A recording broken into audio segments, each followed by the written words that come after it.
अस्सलाम वालेकुम दोस्तों, अपनी नेक्स्ट वीडियो के साथ आपको वेलकम करता हूं अपने इस चैनल में। उम्मीद है सब खैरियत से होंगे। तो चलते हैं आज की अहम न्यूज़ की जानिब। सबसे पहले दोस्तों बात करेंगे कि इंग्रेसो मिनिमम विताल के बाद एक नई अमदाद की अनाउंसमेंट हुई है।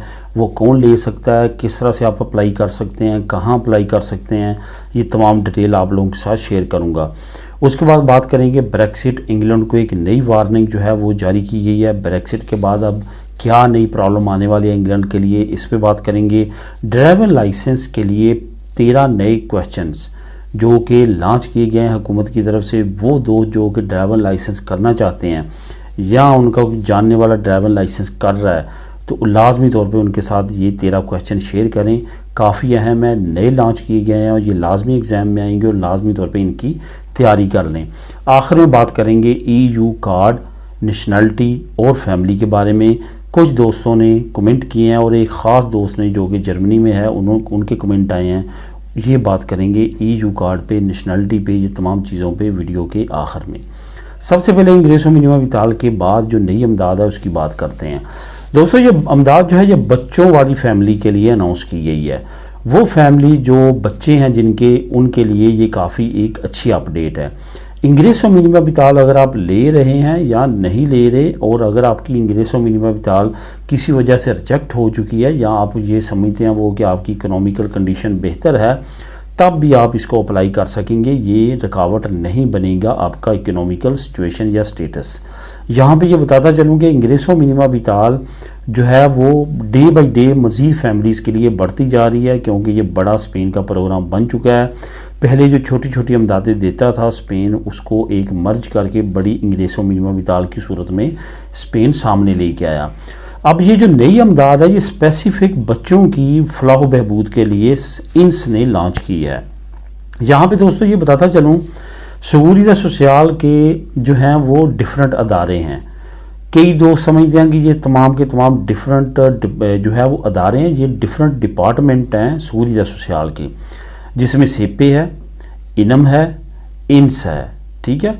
और जो इंस है जिस जो मुखफ़फ़ बनता है इंस्टीट्यूटो नेशनल सहूलियत सोशल, असल में इसका जो काम है ये अमदादें और अयूदा वगैरह और बच्चों की फलाह बहबूद इस तरह के कामों के लिए यहीं पे आपने अप्लाई करना होता है। कोई भी आपका अमदाद से रिलेटेड काम हो, इंग्रेसो मिनिमम विताल आपने अप्लाई करनी हो, बच्चों से रिलेटेड कोई अमदाद अप्लाई करनी हो, ये इंस के दफ्तर में ही होती है। इस वजह से ये पूछने की आपको ज़रूरत नहीं पड़नी चाहिए कि ये हमने कहाँ अप्लाई करनी है। जो भी अमदाद आपने अप्लाई करनी है वो इंस के ऑफिस में करनी है, इंग्रेसो मिनिमम विताल करनी है वो भी वहीं पे करनी है। तो इंस के दफ्तर में ही ये भी आपने अमदाद अप्लाई करनी है। असल में ये अमदाद किन के लिए है? ये उन लोगों के लिए जिनके बच्चे छोटे हैं। अगर आपका बच्चा जो है वो 3 साल से कम है तो 115 यूरो पर मंथ आप अप्लाई कर सकते हैं।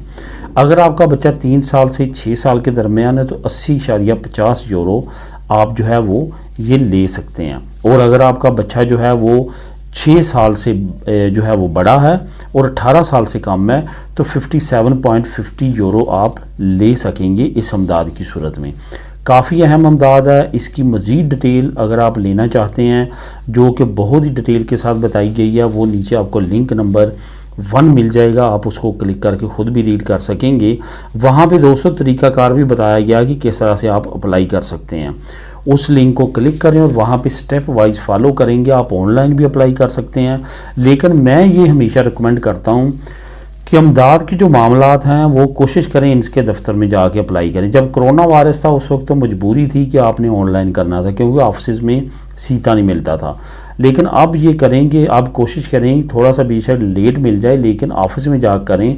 जब आप किसी टेबल पे जाके अप्लाई करते हैं उसका टाइम पीरियड भी और पड़ता है, जल्दी उसकी अप्रूवमेंट मिलती है, जल्दी आपका वो काम होता है। उसके बाद आपको पता चल जाता है कि आपके भी पेपर में कमी बेशी तो नहीं जो आपने और जमा करवाना है, वो ऑनलाइन आपको पता नहीं चलता और बहुत सारे लोग साल साल इंतज़ार करते रहते हैं। अब दोस्तों बात करते हैं ब्रेक्सिट की।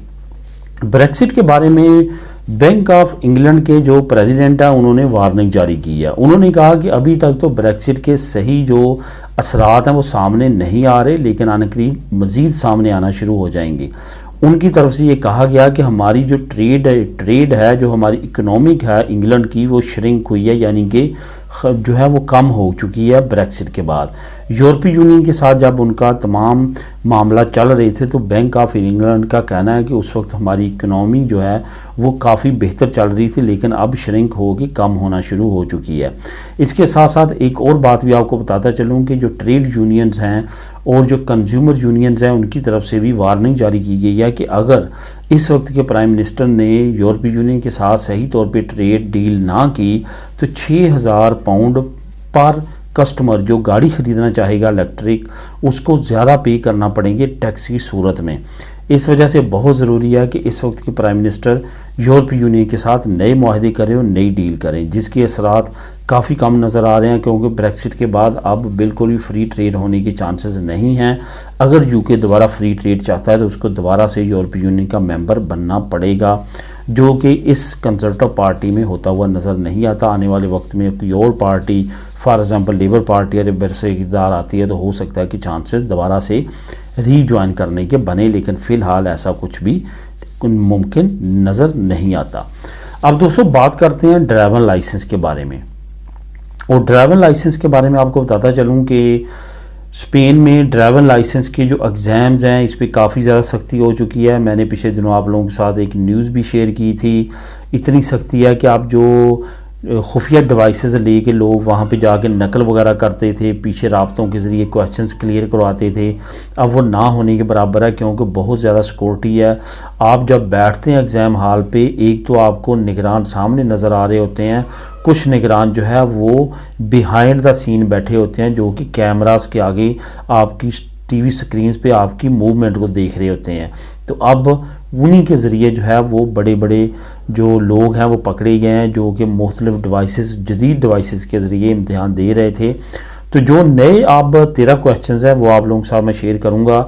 इन 13 क्वेश्चंस में आपको वो क्वेश्चंस तमाम के तमाम मिलेंगे जो पहले एग्ज़ाम में नहीं आए।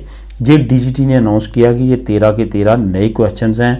और दोस्तों जो नीचे मैं लिंक दे रहा हूँ, उनके लिंक पे सबसे नीचे आप देखेंगे, ऊपर तो आपको 13 क्वेश्चन मिलेंगे और सबसे एंड पे आपको उनके जवाबात भी मिलेंगे। वो लोग जो कि ड्राइवर लाइसेंस करना चाहते हैं, थ्योरी में जाना चाहते हैं, लाजमी तौर पे इन 13 क्वेश्चंस को तैयार करें। अगर आपका कोई जानने वाला दोस्त या फैमिली मेम्बर भी ड्राइवर लाइसेंस कर रहा है या करना चाहता है तो इस वीडियो को लाजमी तौर पे उसके लिए शेयर करें ताकि वो भी इससे फ़ायदा उठा सके। अब दोस्तों आखिर में बात करते हैं ईयू कार्ड के बारे में, जो नेशनलिटी और फैमिली से रिलेटेड है। आपने ईयू कार्ड लिया, लेने के बाद फॉर एग्जांपल आप जर्मनी चले गए, जर्मनी में आपको कन्वर्ट कर दिया गया वहाँ के कार्ड में, वहाँ पे आपने काम शुरू कर दिया। वहीं पे आपने अपनी होम कंट्री से फैमिली बुलवा ली, जर्मनी में डायरेक्ट आपने उस जर्मन कार्ड की बेस पे वहीं पे उनको रखना शुरू किया और वहीं पे उनके कार्ड हुए। उसी अरसे में आपकी स्पेन की नेशनलिटी पास होगी। तो अब आप क्या करेंगे? ये क्वेश्चन है एक दोस्त का, जो कि काफ़ी अहम और वैलिड क्वेश्चन है। अब आप क्या करेंगे? आपके पास अब स्पेन की नेशनलिटी आ चुकी है। स्पेन की नेशनलिटी के बाद आपने क्या करना है? अगर तो आप जर्मनी में ही रहना चाहते हैं और वहीं पे आपके बच्चे और फैमिली आप वहीं पे रखना चाहते हैं, वहीं पे काम करना चाहते हैं, तो कोई भी मसला नहीं है। जिस तरह आपने पाकिस्तान में जो स्पेनिश एम्बेसी है उसके साथ रब्ता किया था, इसी तरह आपने जर्मनी में स्पेनिश एम्बेसी के साथ रब्ता करना है। उन्होंने आपको तमाम प्रोसीजर बता देना है, तमाम पर तरीक़ाकार बता देना है, वो आपने फॉलो करना है। आपका जो मैरिज सर्टिफिकेट है सबसे पहले तो वो आपने कन्वर्ट करवाना है, जैसे तमाम लोग करवाते हैं मैड्रिड सेंट्रल रजिस्ट्रो सिविल से। जैसे वो हो जाएगा उसके बाद आपके लिए तमाम चीज़ें स्मूथली हो जाएंगी। जहाँ तक बच्चों का क्वेश्चन है वो भी सेम वही प्रोसीजर है, क्योंकि पाकिस्तान भी स्पेन के लिए थर्ड कंट्री है और जर्मनी भी इनके साथ कोई भी मुआहदा नहीं है डबल नेशनलिटी का। सिर्फ और सिर्फ ये है कि वो यूरोपीय यूनियन में और शेंजन स्टेट में है। सेम उसी तरह आपको यहाँ पे भी डील किया जाएगा। उसी तरह आपके बच्चों के बर्थ सर्टिफिकेट, उसी तरह तमाम चीज़ें होंगी जिस तरह आपने पाकिस्तान से की थी, वही तमाम तरीक़ाकार होगा। जहाँ तक बात है कि ईयू कार्ड पे आपके नाम कुछ और थे, अपलीदो कुछ और थी, अब नेशनलिटी मिल गई है, उस पर आपका कुछ और होगा। जब आपको नेशनल पुलिस वाले यहाँ पे लेटर देते हैं स्ट्रिक्टो का, वो आपने कन्वर्ट करवा लेना है जर्मन लैंग्वेज में, उसकी ट्रांसलेशन करवा के तमाम करके वो आप जर्मन के तमाम डिपार्टमेंट में चेंज करवा सकते हैं अपने तमाम नाम अपनी नेशनलिटी पे। और आपका टैक्स नंबर जर्मनी का वही रहेगा, क्योंकि बहुत सारे दोस्तों ने यही प्रोसीजर अपनाते हुए किया है। और नए तरीक़ाकार जो हैं वो आते रहते हैं। जो भी नई अपडेट आएगी वो भी आप लोगों के साथ मैं शेयर कर दूंगा। फ़िलहाल यही तरीक़ाकार चल रहा है और इसी के ज़रिए आप अपने तमाम जो काम है और लवाज़मात हैं वो कर सकते हैं। मिलेंगे नेक्स्ट वीडियो में नई अपडेट्स के साथ। अल्लाह हाफिज़।